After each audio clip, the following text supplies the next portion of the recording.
মদিনাতে একবার ৬০ জন খ্রিস্টান পাদ্রী আসবে নাজরান থেকে। খ্রিস্টান পাদ্রী কোন ধর্মের? খ্রিস্টান। এখন তাদের সাথে এই ফরেন ডেলিগেট যখন আসবে, কোথায় বসবে? রাসূল সাল্লাল্লাহু আলাইহি ওয়াসাল্লাম ওইরকম জায়গা তো নাই। এখন না রাজা বাদশাদের প্যালেস থাকে, প্রাসাদ, এটা সেটা। কোথায় বসবে? এক সাহাবী বলে, ইয়া রাসূলুল্লাহ, আমার কাছে খেজুর পাতা আছে, এটা বিছাই দেই, এটা একটা আসন করে এখানে বসি। রাসূল সাল্লাল্লাহু আলাইহি ওয়াসাল্লাম বললেন, না, এটা কেমন হয়?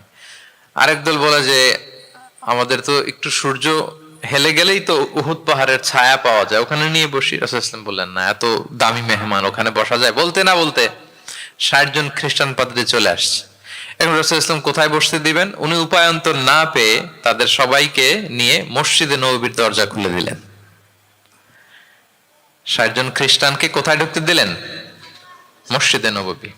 অনেক সিরাত গ্রন্থ এই বর্ণনাটাকে কভার করেছে। সিরা আল হালাবিয়া, জাদুল মাআদ ফি হাদি খায়রিল ইবাদ সহ অনেক সিরাত গ্রন্থে এসেছে ৬০ জন খ্রিস্টান মুসলমানদের নবীর তৈরি করা প্রতিষ্ঠিত মসজিদের নবীর ভিতরে ঢুকে মিটিং সেরেছে। এবং এক বর্ণনায় এমনও এসেছে যে ইন দ্য মিন টাইম আসরের সময় ওদের যখন ইবাদতের সময় হয়েছে, রাসূল সাল্লাল্লাহু আলাইহি ওয়াসাল্লাম তাদেরকে ইবাদতের অনুমতি দিলেন। তারা তাদের কিবলা পূর্ব দিকে, ৬০ জন মিলে পূর্ব দিকে হয়ে তারা তাদের নিজেদের ইবাদত সেরেছে। সুবহানাল্লাহ।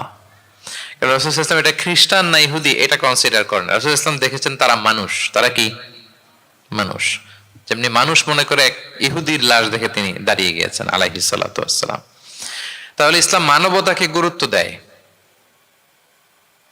এজন্য ইসলামকে বলা হয় রিলিজিয়ন অফ হিউম্যানিটি, আল ইনসানিয়া। এটা মানবতার ধর্ম।